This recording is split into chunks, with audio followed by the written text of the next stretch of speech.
হাজিরা বোনাস বাড়ানোর দাবিতে ঢাকা ময়মনসিংহ মহাসড়কে অবস্থান নিয়েছে একটি পোশাক কারখানা শ্রমিকরা।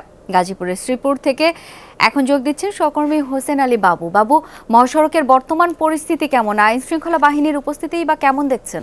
সর্বাধুনিক প্রযুক্তি ও সেরা মানের উপাদানে তৈরি আনফেল চেয়ার, ক্ষমতার নয় সমতার চেয়ার।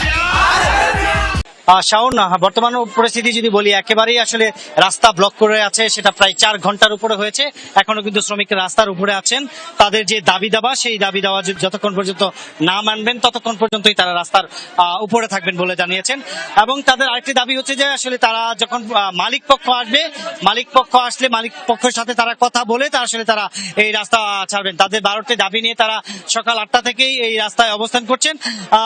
এখন কিন্তু আসলে যে ময়মনসিংহ থেকে যেসব গাড়িগুলো আসলে ঢাকার উদ্দেশ্যে ছেড়ে যাবে, সেই গাড়িগুলো আসলে বন্ধ রয়েছে, এবং ঢাকা থেকে যেসব ময়মনসিংহ যাবে সেই রাস্তা কিন্তু আসলে ছেড়ে দেওয়া হয়েছে।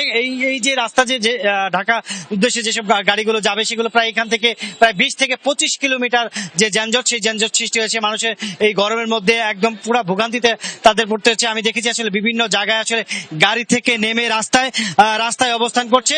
তারপরও আসলে সেনাবাহিনী, ইন্ডাস্ট্রিয়াল পুলিশ এবং থানা পুলিশ তারা কিন্তু এসেছেন এখানে তাদের শ্রমিকদের সাথে, তাদেরকে নানাভাবে বুঝাচ্ছেন। তারা কিন্তু বুঝতেছেন না। তারা বলছেন যে আসলে তাদের দাবি দেওয়া পর্যন্ত, যতক্ষণ পর্যন্ত মানানো হবে ততক্ষণ পর্যন্ত তারা এই রাস্তা। হোসেন আলী বাবু, অনেক ধন্যবাদ আপনাকে।